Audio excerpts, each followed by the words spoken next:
Fala galera, sejam muito bem-vindos a mais um Triplo F. Hoje eu gostaria de falar a respeito de um dos filmes mais aguardados de todos os tempos e com certeza o filme mais aguardado de 2021, que é o filme Spider-Man Sem Volta Pra Casa, dirigido pelo Jon Watts. Então, vamos lá!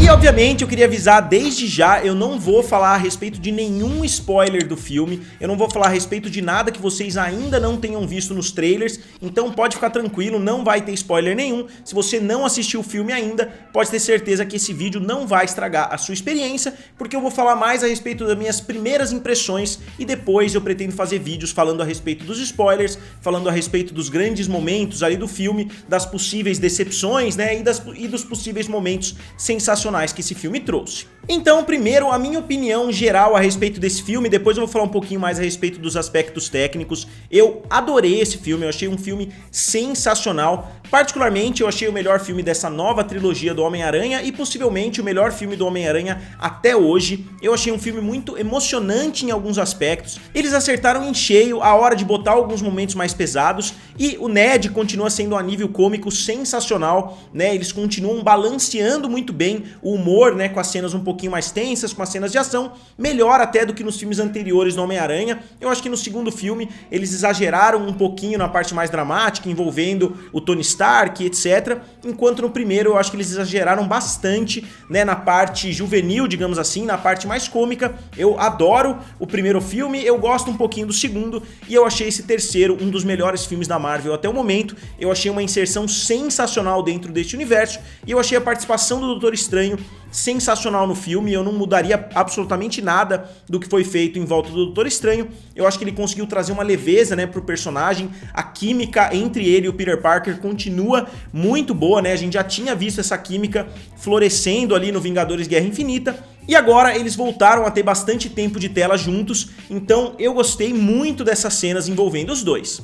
E eu achei legal porque a dinâmica, né, do Doutor Estranho com o Peter Parker é quase que uma dinâmica de pai e filho. Mesmo que ele seja bem distante, né, como ele é com todo mundo, a gente sente que o Doutor Estranho realmente gosta bastante do Peter Parker pelas atitudes dele no decorrer do filme. Como vocês sabem, assistindo pelos trailers e pelo filme anterior, então não são spoilers, a identidade, né, do Peter Parker é revelada no final do segundo filme pelo mistério, né, pelo Mysterio do Jake Gyllenhaal. Então a gente vê o começo desse filme lidando com isso e ele vai atrás do Stephen Strange em busca de ajuda, né, pra conseguir reverter essa situação porque tava atrapalhando a vida dos amigos. Obviamente, né, como a gente já imagina em uma situação como essa, principalmente pelos quadrinhos, pelas animações, o Peter Parker sempre é aquele herói que tem o segredo dele mais bem guardado porque ele é um jovem, porque ele ainda tá na escola, então ele tem situações diferentes da maioria dos outros heróis. O Tony Stark, por exemplo, nesse universo Marvel, ele deu o tom pra toda a franquia revelando que ele era o Homem de Ferro,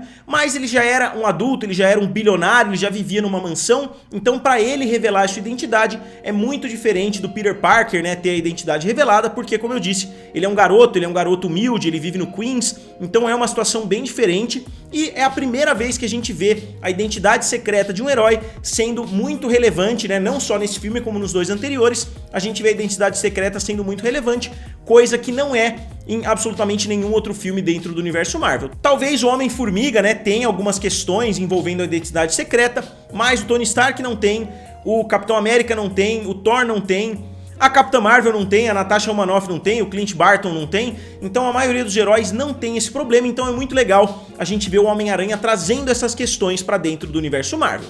Então eu não vou falar mais nada a respeito da trama, podem ficar tranquilos, eu não vou falar a respeito de nada do filme. Esse filme pareceu pra mim que eu tava assistindo um grande episódio daquelas séries de animação, sejam séries dos Vingadores, sejam séries da Liga da Justiça.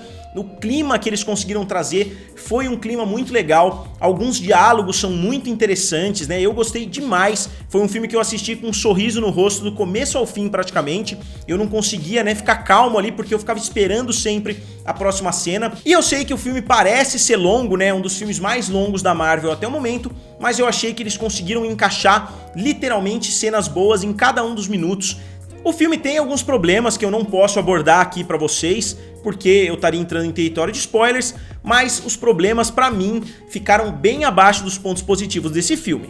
E eu diria que nesse filme, tanto a Zendaya tá com uma atuação sensacional, eu acho que é a melhor atuação dela nos 3 filmes até o momento. Nos 2 primeiros ela tá sempre muito quietona, ela é muito tímida, ela mal fala, né, mesmo com o Peter Parker, ela sempre fala em pequenas frases, pequenas palavras. Nesse filme não, ela consegue, né, conquistar um pouquinho mais de espaço, a gente vê um pouquinho mais a personagem, né, tendo uma relevância narrativa ali dentro do filme.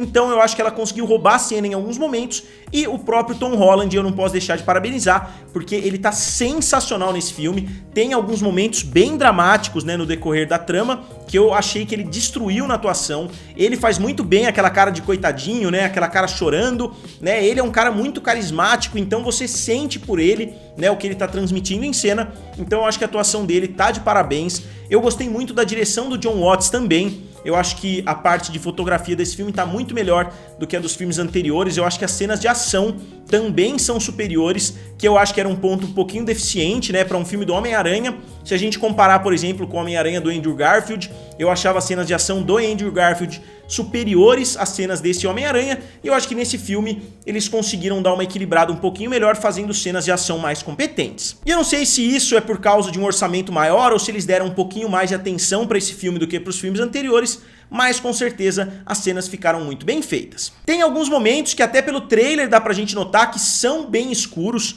Eu inclusive ouvi pessoas falando no cinema, nossa, que cena escura, até mesmo porque a gente tava com óculos 3D, eu consegui entrar numa sala 3D legendada, ainda bem que eu consegui assistir esse filme legendado, porque eu realmente não gosto, né, de filmes dublados, principalmente de atores que eu já vi em vários outros filmes, né, como por exemplo o Tom Holland. Eu sei exatamente como é a voz do Tom Holland, como é a voz do Happy Hogan, como é a voz da Marissa Tomei, né, como é a voz do Jon Favreau, né, na verdade, que é o Happy Hogan.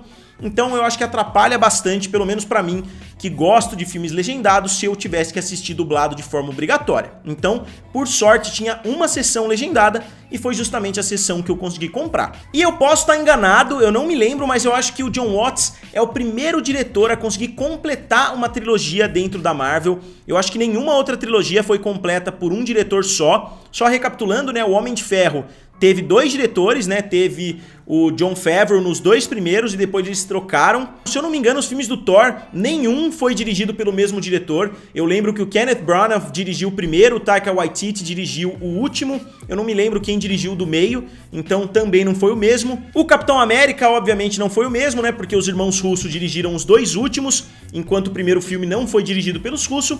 Eu acho que o Homem-Formiga vai ser dirigido, né, os 3 filmes vão ser dirigidos pelo mesmo diretor, mas até o momento nenhuma trilogia conseguiu ser concluída, né, com o diretor que começou. E eu acho que isso acabou trazendo uma visão narrativa que normalmente a gente não vê, né, em outras trilogias, porque um diretor começa, aí outro diretor faz o filme no meio, outro diretor termina, a gente vê uma diferença de tom. Esses 3 filmes do Homem-Aranha não, eles realmente trazem, né, aquela ideia de que é uma história sendo contada. Começa um filme um pouquinho mais infantil, depois amadurece um pouco e depois amadurece mais ainda, e eu acho que no final desse filme a gente vê o Tom Holland pronto, né, pra ser o Homem-Aranha adulto, né, agora, porque a gente vê que ele tá no colégio, né, como eles tinham prometido desde o início dessa trilogia, a gente ia ver os anos de colégio do Homem-Aranha, e foi exatamente o que a gente viu. Eu acho que agora, né, se eles decidirem continuar com o personagem do Tom Holland, com certeza a gente vai ver a versão mais adulta do Homem-Aranha. E agora falando a respeito dos fanservices, obviamente esse filme tem fanservices, né, eu não preciso nem falar pra vocês já viram pelo próprio trailer, né, o Dr. Otto Octavius, né, que é o Doc Ock, que tem aquelas garras e etc. E vocês viram também o Duende Verde no trailer. E não só isso, a gente já viu o Electro do Jamie Foxx, a gente já viu alguns outros elementos das outras trilogias do Homem-Aranha. Obviamente eram pra ser 2 trilogias, na verdade a primeira era pra ser uma quadrilogia e a segunda, né, do Andrew Garfield era pra ser uma trilogia. E as duas acabaram ficando com um filme a menos do que o previsto, mas de qualquer forma, pelos trailers vocês já sabem muito bem que eles estavam puxando bastante as cordinhas nostálgicas ali do público, mas eu acho que o equilíbrio ficou perfeito. Obviamente isso é muito difícil de você julgar, né, porque vai do sentimento de cada um, não dá pra afirmar com toda certeza se aquilo foi suficiente, se aquilo foi exagero, se aquilo que eles incluíram foi demais, ou se eles não precisavam ter colocado aquilo. Então eu acho que isso é muito difícil de discutir sem entrar em território de spoiler, mas com certeza eles conseguiram fazer muito bem feito esses fanservices, né, e fanservice é um termo que hoje tem uma conotação bem negativa, mas eu discordo, né? Se é uma franquia que tem elementos o suficiente, que pessoas gostam, né? Desde os filmes lá de trás, até os filmes do Andrew Garfield, até os filmes agora com Tom Holland. Se esses filmes têm elementos o suficiente pra você trazer e juntar pra fazer um filme épico, né? Pra trazer vilões de outras franquias, né? Que já terminaram. Se eles conseguem fazer isso de forma que vai agradar o público, eu acho que eles têm que fazer sim, porque traz uma experiência. A gente tem que lembrar que o cinema não só é pra você ficar vendo, girando o bigodinho e pensando nos defeitos do filme, pensando nos pontos positivos. O cinema é uma mídia de experiências, então se você foi lá, se você ficou animado, se você gostou, se você aplaudiu, se você deu risada, eu acho que o filme conseguiu cumprir a sua função, mesmo que ele tenha alguns problemas de roteiro, mesmo que ele tenha alguns outros problemas estruturais que talvez ele não tivesse se tivesse menos fanservice. Então, eu discordo das pessoas que usam esse termo de forma negativa, porque se eles são bem utilizados, eu acho que eles conseguem elevar um filme para um patamar muito bom. E outro ponto que eu não posso deixar de focar um pouquinho aqui no vídeo é a respeito dos vilões. A gente tem o Alfred Molina, como vocês sabem, ele é um ator sensacional, ele tá muito bem no papel, né? Eu, quando vi os trailers, a gente sempre fica com receio, né, que a participação deles vai ser bem irrelevante, vai ser só aquela participaçãozinha minúscula, mas não, né, eles têm arcos narrativos mesmo dentro desse filme, mesmo tendo vindo, né, de outros universos, eles têm todos um arco narrativo. Eu acho que eles conseguiram desenvolver muito bem a história de cada um desses vilões. Obviamente, o Homem de Areia, por exemplo, é deixado um pouquinho de lado, né? Ele não tem a mesma relevância que os outros dois, mas principalmente o Alfred Molina e o Willem Dafoe, né, que faz o Duende Verde, tem uma relevância muito grande nesse filme. Eu achei a participação dos dois sensacional e eu acho que isso ajuda a frisar um defeito muito grande do universo cinematográfico da Marvel, que é justamente como eles retratam os vilões. Eu sei que a palavra icônico, né, é uma palavra muito difícil da gente definir, mas não tem como a gente negar que pelo menos os dois primeiros filmes do Tobey Maguire trouxeram os vilões mais icônicos do Homem-Aranha até o momento. Você pode gostar dos filmes do Tom Holland, você pode gostar mais dos filmes do Andrew Garfield, mas não tem como negar que esses dois são os vilões mais icônicos. Eles são sim os vilões mais cartunescos, né, digamos assim. O Willem Dafoe realmente tem uma voz meio absurda, ele realmente fala de uma maneira bem cartunesca e isso ajuda, né, a tornar o personagem mais icônico. E eu não tô dizendo que o Abutre do Michael Keaton ou que o Mistério, né, do Jake Gyllenhaal são vilões ruins, mas como eu disse, é difícil a gente definir, né, porque os vilões são tão icônicos, mas não tem como a gente negar que de fato eles são. Assim que eles aparecem em cena, mesmo 20 anos depois ali dos filmes, né, que trouxeram esses personagens, a gente já lembra automaticamente, né, da história deles, a gente já lembra das motivações, já lembra de praticamente tudo, né, envolvendo esses personagens, e os dois trouxeram atuações muito boas porque são dois grandes atores que interpretam esses vilões. E só finalizando, eu queria falar de novo a respeito do Ned Leeds, que é interpretado pelo Jacob Batalon. Eu acho que ele roubou a cena em vários momentos. Ele é o alívio cômico praticamente perfeito, né? Aquela história dele do cara na cadeira. Eu acho muito bem bolada essa piada, né? Que já vem desde o primeiro filme. Eu acho que eles conseguiram trazer ela de forma muito competente nesse terceiro filme também. E ele é um ator muito bom, né? Eu acho que ele consegue ter um timing cômico excelente na maioria das cenas que ele participa. E pra finalizar o vídeo, tem sempre a comparação que todo mundo faz dentro da própria trilogia. Se a gente comparar esse filme contra os anteriores, eu diria que esse filme é de longe o melhor.